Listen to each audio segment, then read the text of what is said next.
All right. Thank you so much, ladies. That was great. So I know. Awesome. So we have one last talk for today. It was awesome. So, ladies, I'd like to introduce you to Maninder Dhaliwal. She's going to speak to us about roads, Legos, and giants. Like, we're just sitting back here, like, it's awesome. Thank you. Yeah, we're down to our final talk, so now we're in like the home stretch.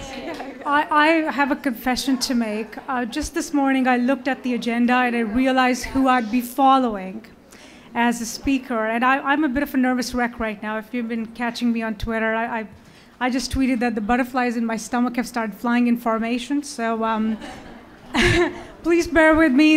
I run a nonprofit, and March is the craziest time for us because we have a lot of government contracts. And this month, I am consolidating 4 locations that we have into one. So I haven't had a good night's sleep in about 60 days, but I will do the best I can. And please be gentle. Thank you. So when I got invited to speak, most of the time I hear from the organizers is, oh, it's about this much time, here it is, and that's what it is. And I said, oh, what do you want me to talk about? And they said, oh, talk about whatever. And there's some things that are easier to talk about. Whatever is actually really complicated. So when I ended up talking to Meredith, and she said, oh, there's a group of really smashing women, and you come and talk to them. And actually, it wasn't that difficult for me to decide what to talk about, because I knew what to talk about. And if you actually read the title of the speech, somebody said to me, are you going to talk about Lego? Like, really, are you going to talk about Lego? But what I had noticed in the last few months, my speech is only about 10 minutes, but if I go over time, I know you're running behind and everything. Okay. All the time. So there are themes that recur when I talk to women. And these are young women that I mentor, amazingly wonderful women that mentor me, my peers.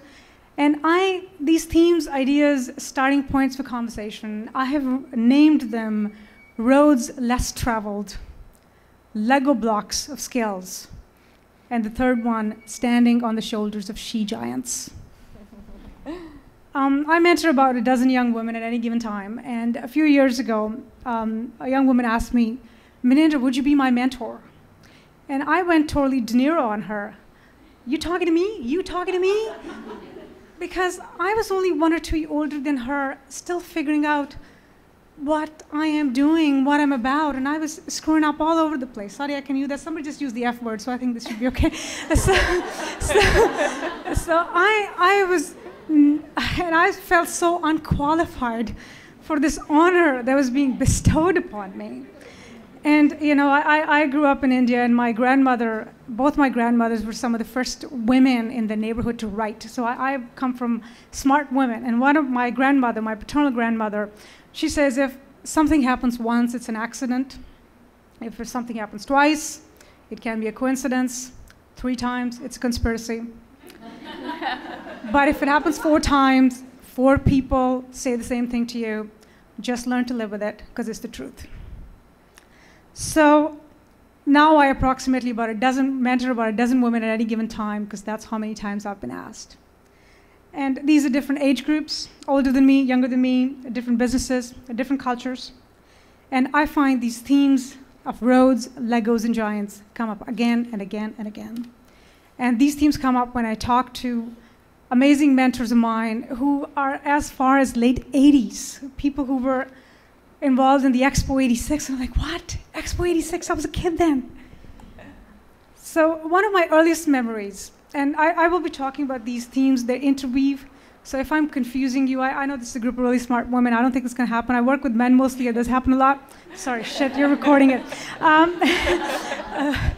Sorry, men are linear. They think linear. And my background is engineering. So I've found to raise my hand and tell them I'm about to move into topic number 2, and we'll come back to topic number 1. One of my earliest memories is walking into a rather posh building with my mom.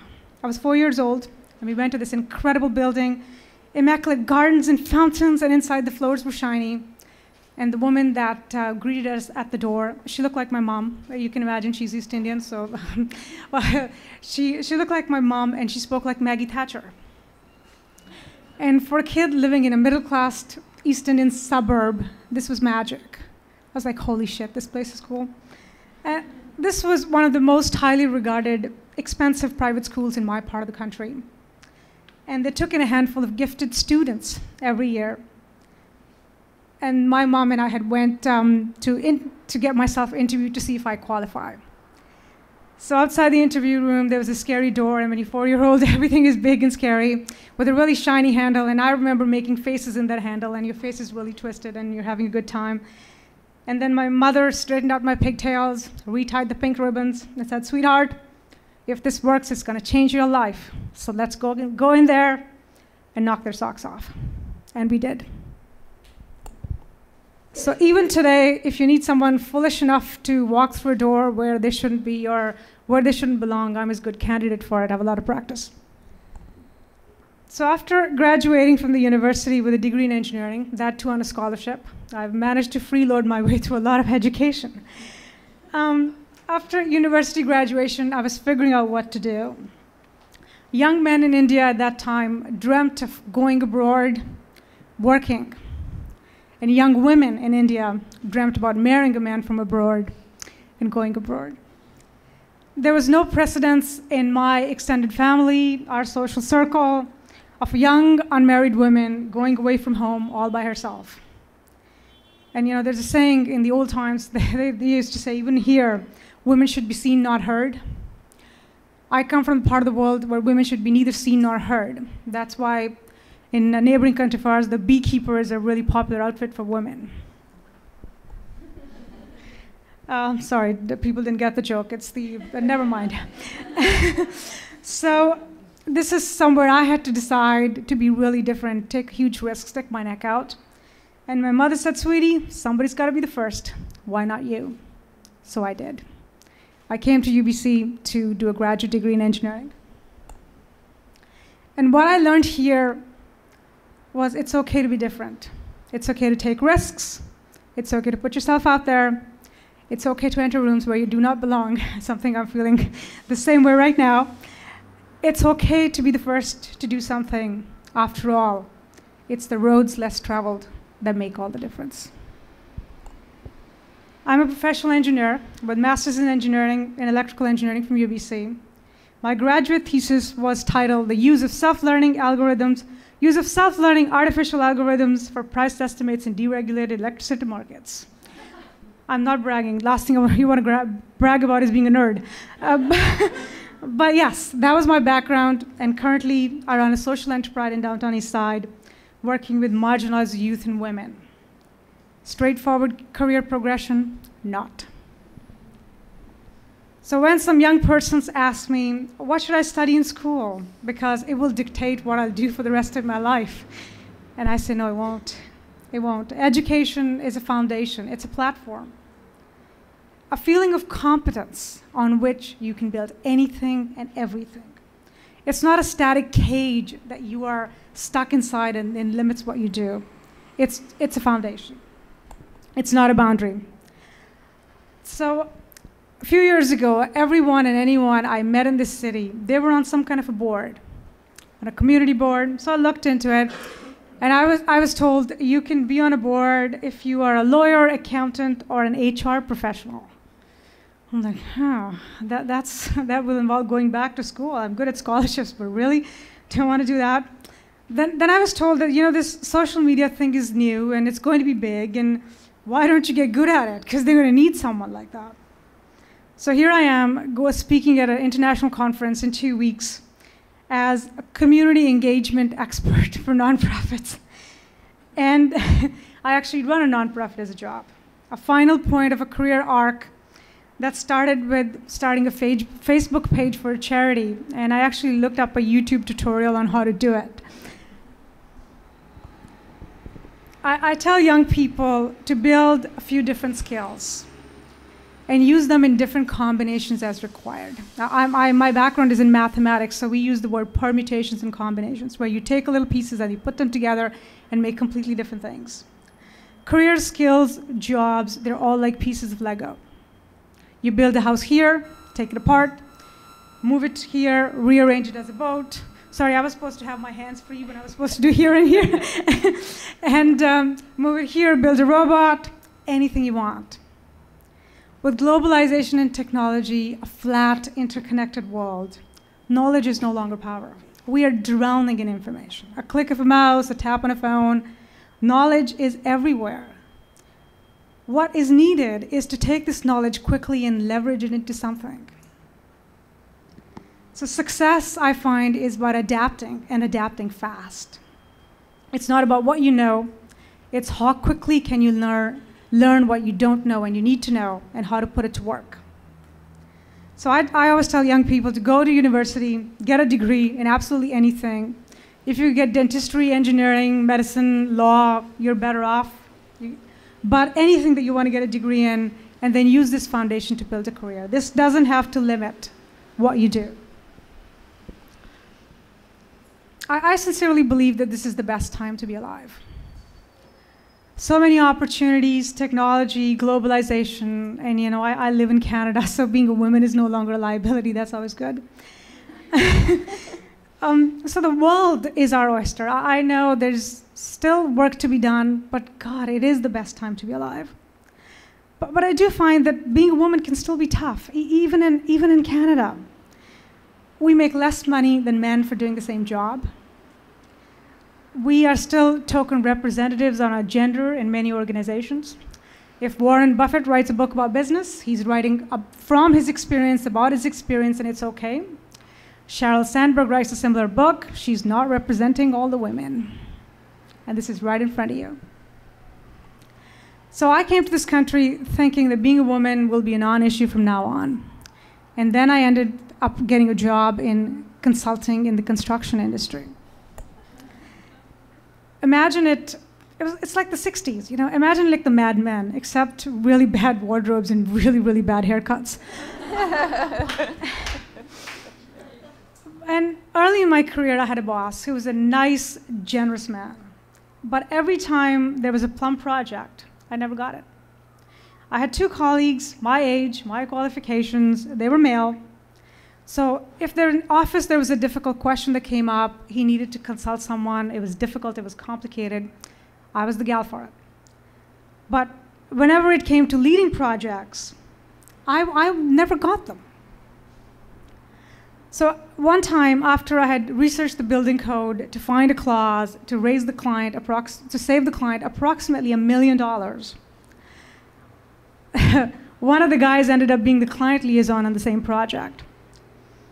I find myself marching into a room full of senior management and saying rather loudly, "Are you kidding me?"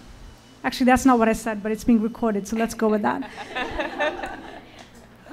They all had the decency to go really red in the face. And I was told, "Maninder, this is so unfortunate. You are the best man for the job, but you are a woman." You see, the projects involved extended traveling with the team, which were all men. Extended, entertaining the client, who were all men. Site meetings on remote sites at 6 a.m. in the morning, all men. So these guys were it was awkward. It was embarrassing, and they didn't want to tell me that. So even though I was the best man for the job, I never actually got the job. A few months later, I got a call. The same boss says, "Maninder, do you have a suit?" I'm like, "I think so." He's like, "Have a suit and put it on, and this is the meeting, and show up." And I showed up, and I realized our client has just promoted a woman to be a project manager on the project. So now they needed a woman to sit in the room, and I actually had the answer. So I was the best gal for the job. Actually, I was the best man for the job, and I got it. So the best part of the story is a month later, I get a call from one of our suppliers where we were the client. And this woman called, introducing herself as my new liaison. We did about $1 million of work with them every year. So she'd been promoted to make it less awkward for me when they entertained us. And of course, she'd be the best man for the job in her office for years before the opportunity came. So the domino effect was in full swing, and boy, we had a good time. This made me realize that the battle is not won. And I don't want to use the term battle because it's not that we are fighting with men. Somebody said if women want equality with men, they need to be a little more ambitious.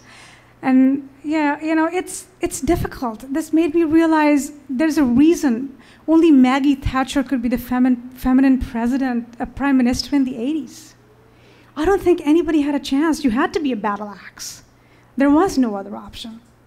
And I was watching an old archive from BBC Radio, and there was a group of men sitting and talking. Do women even want to work outside the house?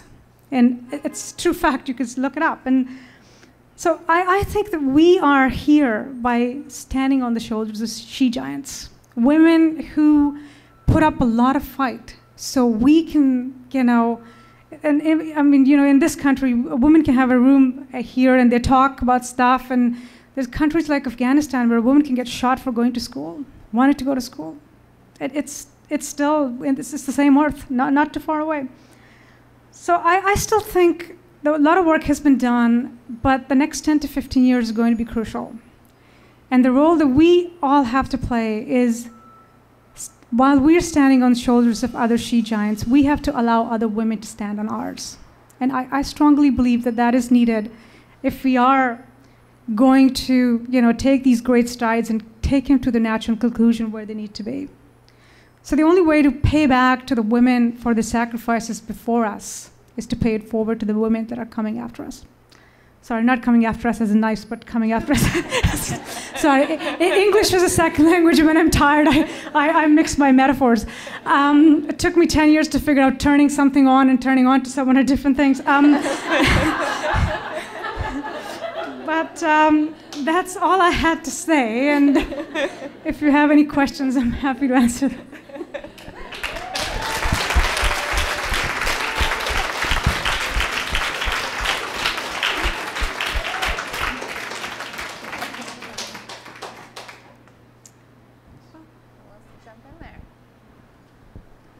I guess I'm off the hook if there's no questions. Maybe.